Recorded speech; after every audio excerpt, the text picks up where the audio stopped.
So I like that. I prefer both. Oh, yeah. Yeah, definitely. Okay, so we're going to do the code of ethics. The code of ethics. What is the code of ethics? The Realtor Code of Ethics. The Realtor Code of Ethics is the foundation of our real estate lives, so to speak. The Code of Ethics challenges all of us to be better realtors, to work together, if you will. And we live by this code. We live by a standard of a higher practice in real estate.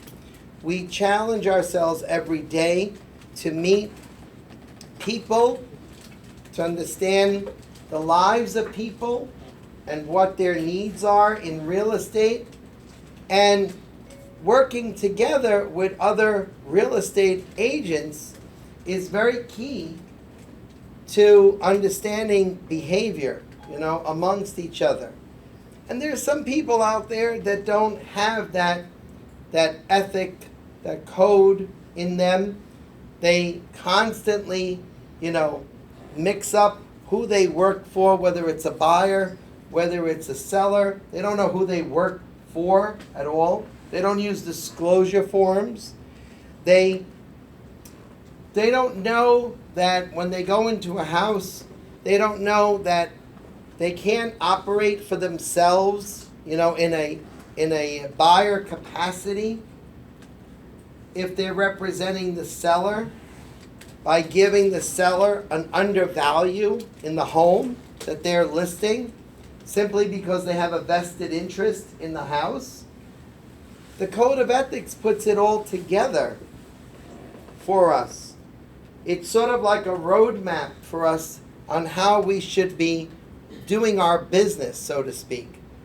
And when you throw in there fair housing, equal opportunity, fair housing issues, well, that is probably also, I should say, the foundation of how we work together in real estate, where we don't discriminate against the protected classes that we do business with.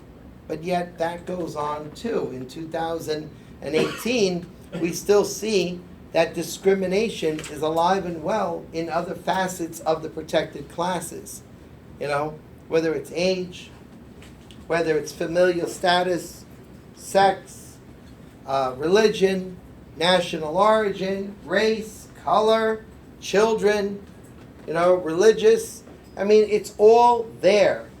And yet we see a lot of discrimination in, co-ops, in buildings, in apartments, amongst each other.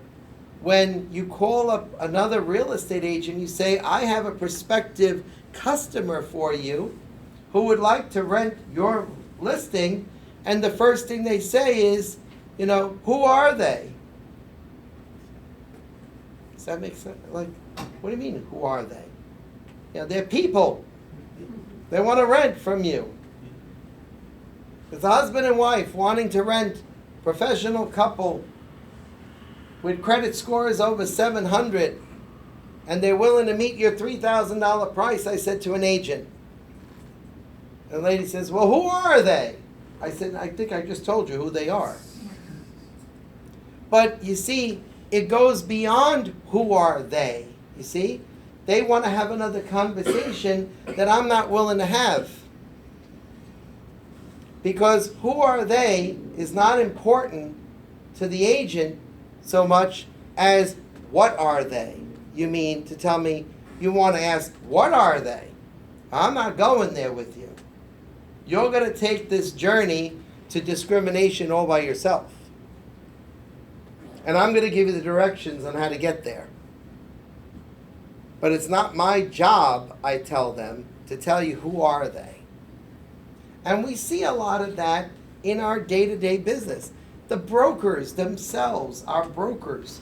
if they don't have a fair housing poster up prominently displayed in front of the real estate office as soon as you walk in, that should tell you something about the tone that the broker is setting for the office on what they want and who they're going to serve.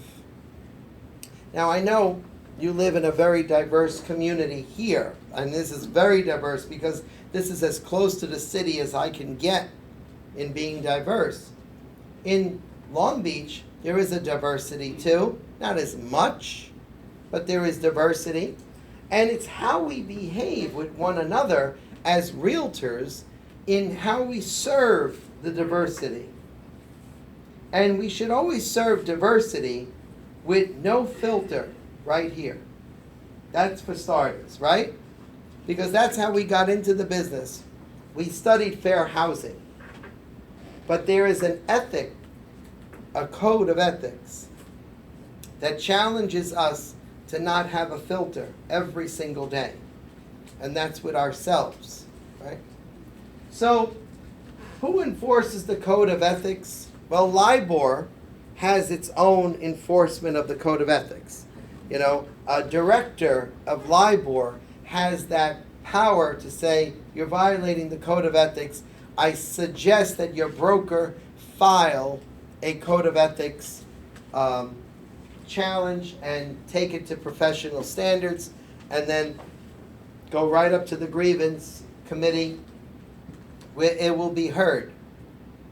And if it's found out that somebody breaks the code of ethics, they either get fined or they get suspended as a real estate agent or as a real estate broker, and that code of ethics violation gets filed with the state, the Department of State, the same person who issues us our licenses. How often is it updated? Every year, case by case. It is often updated, right? And how does it differ from MLS rules? Well, the MLS says that we have rules by our association, but the Code of Ethics is all of national. The National Association of Realtors is the one that makes up the Code of Ethics that we live by.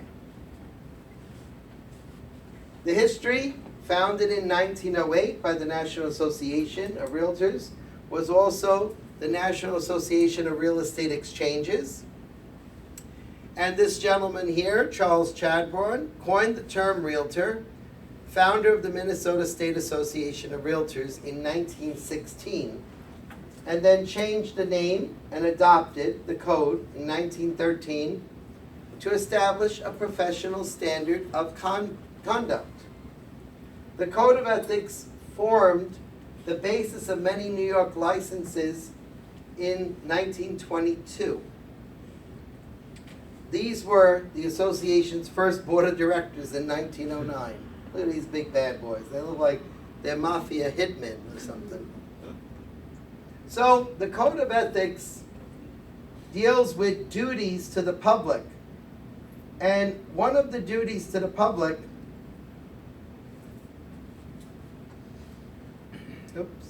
right here,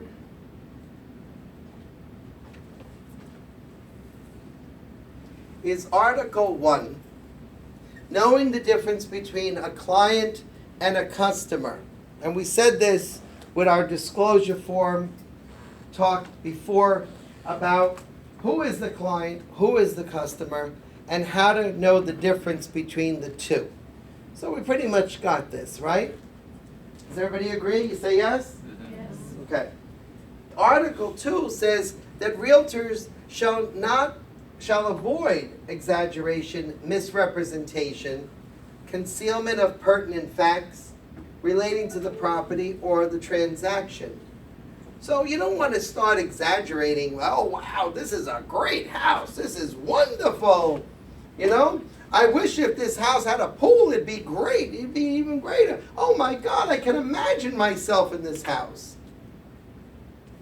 That's overkill in selling. It's also considered puffing. And I don't mean cigarette puffing. I mean talking a pretty good game and exaggerating about the house. But you don't want to misrepresent the house either. You know, The house is $549,000. Oh, no, it isn't. It's $575,000. You want to represent that house in an honest and open way. Realtors shall cooperate with other brokers.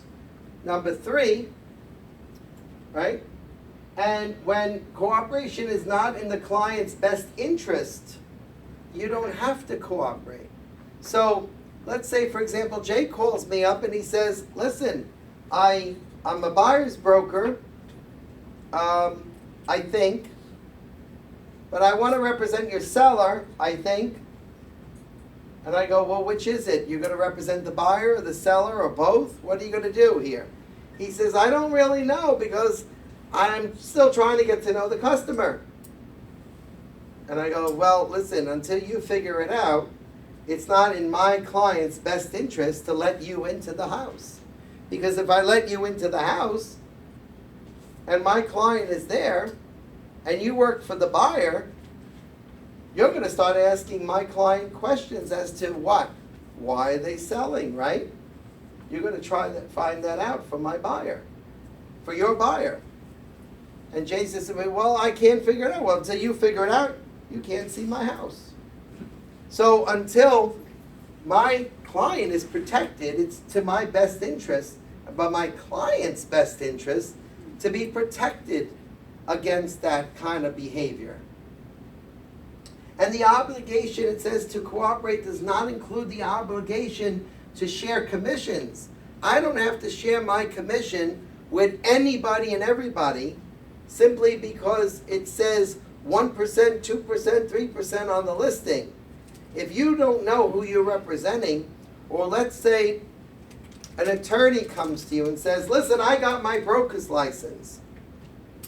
And you say, yeah, and you could show my house, but I'm not paying you. You can say that to somebody who is not a member of our MLS or our state association. You don't have to pay somebody who isn't a member. Now, you said that this morning. Right. And unless you're a member of our association, that doesn't mean that I can't be friendly to Avi, because he's working in Manhattan. He wants to show something here. Well, all he has to do is represent the client, the buyer, and get paid by the buyer, but I'm going to be friendly and cooperative and let him see the listings. What's wrong with that? But I don't have to pay him. But can you if you wanted to? Can I what?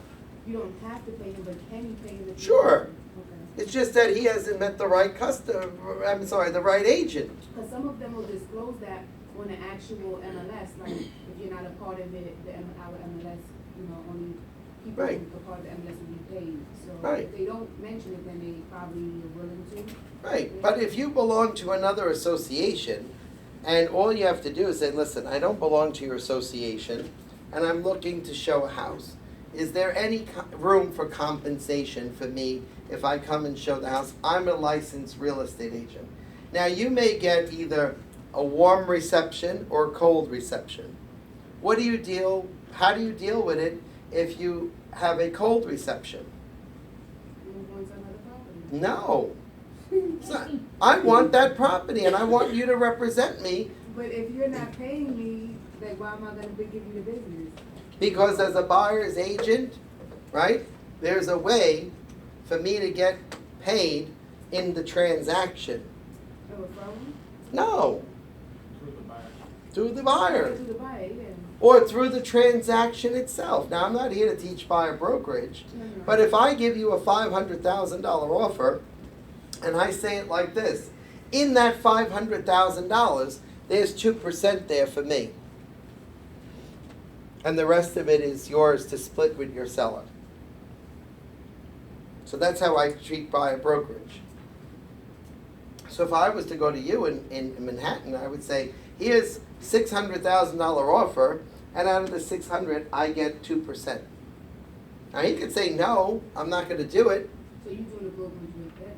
Yeah, it's my obligation now to go back to my buyer, who I have my original agreement with, and I say to him, listen, in the agreement it says that if he didn't pay me You agreed to pay me, Mr. Buyer. That's why when you do a buyer presentation, you better make sure that that is clear. Because if the cooperating broker is uncooperative and doesn't want to pay you, your compensation has to come out of the buyer's pocket. Now, if the buyer still wants to see that house, right? Don't say move on. You know what I'm going to do? I'm going to fire you and go right to the agent. That's what I'm going to do. I'm going to say, all right, our termination is ended. I don't want, you don't want to take me into that house because he doesn't want to pay you? We'll fire you and I'll go to him direct. So you're smart. You turn the tables around and you show me the house and you remind me before I go in there that I decided that I was going to pay you out of pocket in case he doesn't pay you. And you hope that you have a cooperative agent who's going to help you and split that commission with you. There are agents out there that they don't have to, it says here, they do not include the obligation to share commissions, fees, because it's not in the best interest of the client. Can somebody put a listing on MLS and say the commission for the seller, buyer agent is 0%? Yes. They could. Yes, they have to actually say $1. It can't just be 0, it has to be $1. It has to be some sort of compensation. Yes? What happens that request if the buyer refuses to pay you and the broker is not giving you, like, splitting the commission? Okay. Like, now the buyer, despite the request, but if the buyer still doesn't want to pay you and the other agent is not splitting, Then you take it to your broker and you say, listen, I'm having a problem here getting paid. That's what your broker is there for. Your broker is there to bring the problems back to. See, I'm having a little bit of a problem here. And let them dispute it broker to broker. Yeah. So Yes. is there any chances that you won't be paid sometimes, like in those kind of Sure. But what you can do is you can put your cards on the table, let your broker handle it, and see if they can come up with a solution. Maybe you're not getting along with that agent, but maybe I'll get along with them if I'm your broker. I always tell people, especially in my town, I always say to them, listen, we don't work in a vacuum. It's a small town, we have to work with each other. It's bad enough that the buyers and the sellers are killing each other out there, but it doesn't mean that we have to kill each other. Right? Article 4, realtors shall not acquire an interest in, or buy, or present offers from themselves, members of their immediate families, their firms, or any membership thereof, of any entities in which they have ownership interest, any real property, without making their true position known to the owner. So, unless you disclose that you're the owner or you're the buyer of the house, you're violating the code of ethics. If you decide that you're going to not disclose it. That's what Article 4 means. 5, realtors shall not undertake to provide professional services concerning a property or its value where they have a present or contemplated interest unless such interest is specifically disclosed to all parties. So you're at a listing presentation, you say to the seller, I like your house, I want to buy it myself, but it's only worth $250,000 as opposed to $600,000. Now you've misrepresented yourself. So Article 4 says you have to represent a true picture, a true value. And you cannot show them that you're, unprofessional about it. Everybody got that? Article 6, realtors shall not accept commission rebate or profit or expenditures made for their client without the client's knowledge and consent. So you can't take a rebate on something, or let's say the buyer says to you, here, Renee, I want to give you a tip for all the hard work you did at the closing, and you helped me get this house, even though you worked for the seller, here's a tip. You can't take that? No. Now you can, as long as the seller knows that you're doing it, but then I would say to you, then duck, because the seller's gonna shoot you after that. Why? Because you misrepresented. You may have misrepresented the seller. How do I know you represented all my needs as the seller if you're taking a tip from Brandon after the closing is over? Got it? Yes. So the buyer, Brandon, gives you a tip, says, thank you, Carrie. Kara? What if it's not in the form of a tip? What if it's just a check? Like, What if it's a bottle of champagne? What if it's a check? Anything. No, cause like, what if can't you charge them separately? Like, say they're only giving you 1.5. No. We're not talking about that. Right. We're talking about rebates. We're talking about commission rebates. We're talking about after the transaction is over, Right. and you represented me as the selling agent. You were the listing agent, Oh, the listing. right? And the buyer is Brandon, and Brandon says, "Thank you for getting me the house. Here's a check for $1,000," which is rare. Nobody does that, I right? did. What? I did. Before I done real estate, I Be- give it to a real estate, and she took it. Hmm? I don't want to hear it. It's not true confession. Everybody tells me that they confess in these classes, like, No, you know, but before like, I was a woo. real estate, before I learned that, You gave it as a buyer, and the agent took it. And who Yeah. did the agent represent? the seller.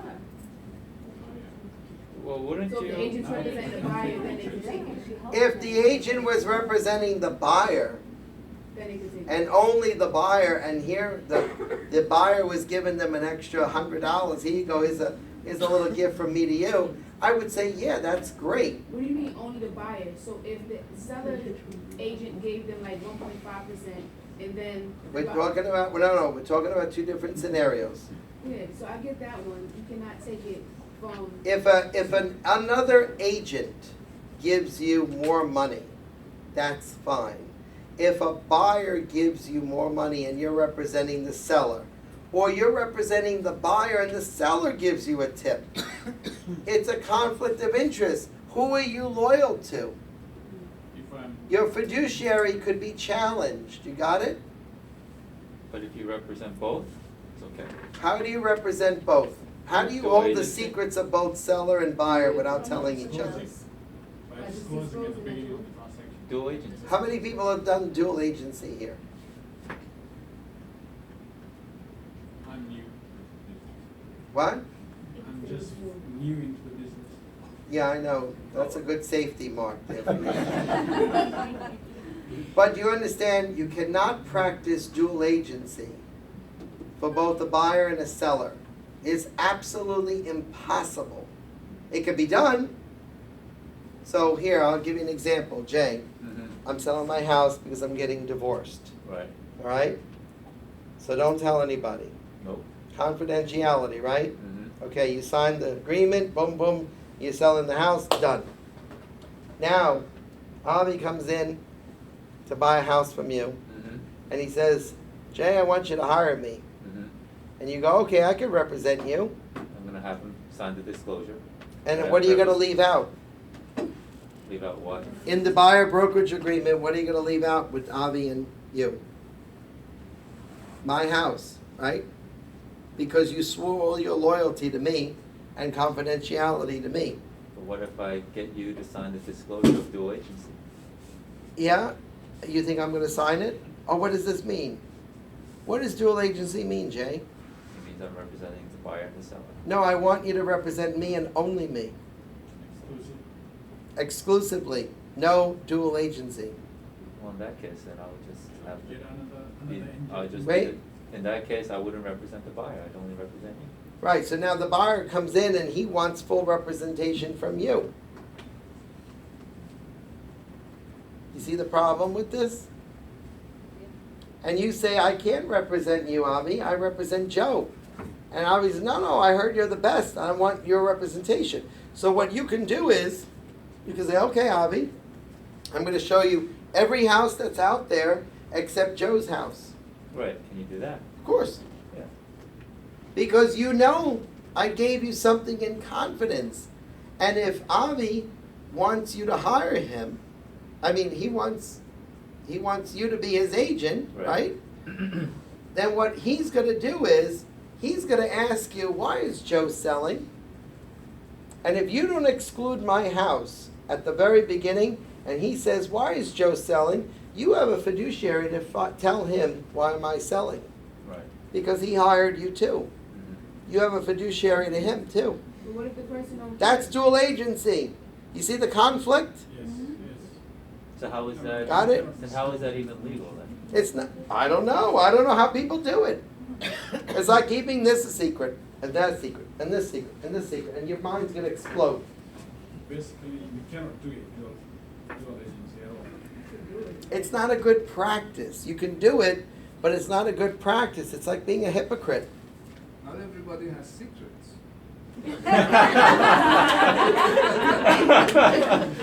You'd be surprised. If she wants to sell, he wants to buy, that's it. If you go into any church on a Saturday night during confession and sit right by the confessional, you'll hear a lot of secrets. Article 7.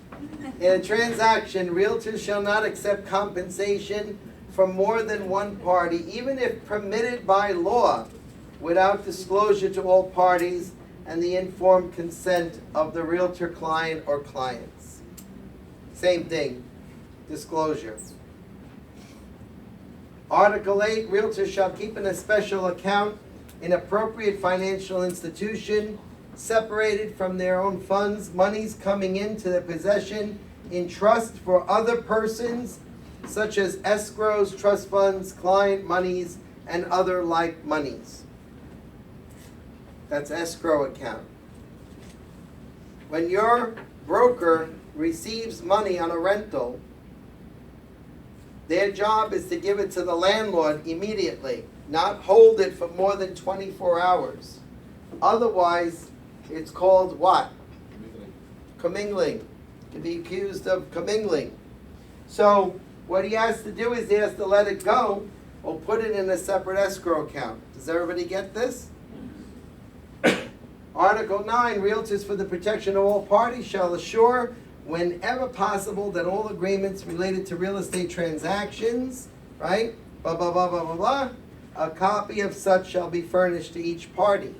So anytime a client signs something with you, your obligation is to give them a copy of what they signed.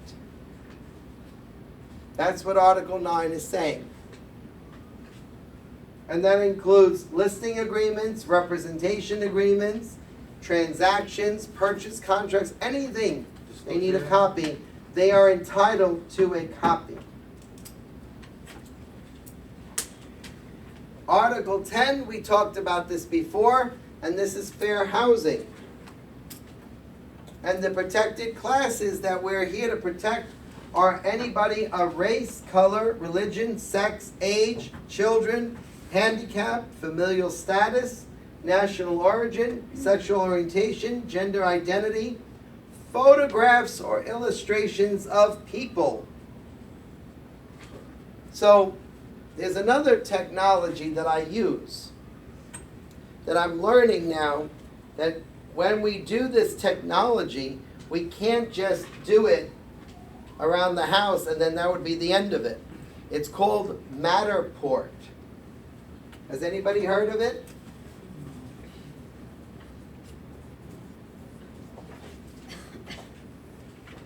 Has anybody heard of it? Yes or no? No. It's a robot. It's a little robot with a camera on it, and it takes 3D pictures of the room. And then you do like a little walkthrough technology. You follow the little white steps on the camera, on the video, and it's a walkthrough virtual reality walkthrough through the house. Yes. And it has a 3D imaging of the house, floor plan, room by room. It's awesome. I've seen it, yeah. It's like $150. I get my houses, my big houses, shot this way with a professional photographer that gives me a package. And up on the wall are all the vendors, all the affiliated members and partners of LIBOR. And one of them, who's featured on that wall, he has a combo package between, I think it's $100 to shoot the house pictures, and then $150 to do this Matterport. Well, when you get a listing, and it's a big listing, you should consider Matterport, but be careful, because if there's illustrations of people in the house, you want to make sure you take them down, or you're violating fair housing. If what, I'm sorry? You're violating their rights. If what? If they show pictures in that video tour. Same as video. If you don't get permission of somebody to do a video, you're not gonna say, here, Jay, I'm gonna show a video, you wanna talk on Facebook Live? Right? That's why I always ask permission of anybody who wants to be in the video. Anyone who doesn't wanna be in the video, I tell them to step out. Because to me, it's important that I don't get sued. Excuse me. Yes, Children, family, is the number of children doesn't matter. Family of 8 wants to rent a 1 bedroom, is okay?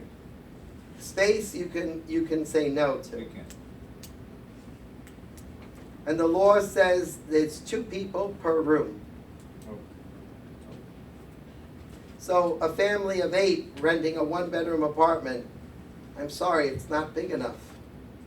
I'm sorry, the landlord will not allow that amount of people in 1-bedroom apartment. That's fine. It's okay. Yes, yes. Have you heard of livable square footage divided by 80? No, I've seen that. don't complicate my life. I know, that's, my life is just. 2 people by 1 room. 2 people per room. That's how you have to measure it. Per bedroom or If it's a 2-bedroom apartment, I can fit 4 people in there. 4 people? So living room, dining room doesn't count. No, 2 people per bedroom. Next, Article 11. The services which realtors provide to their clients and customers shall conform to the standard of practice and competence which are reasonably expected in the specific real estate disciplines that which they engage.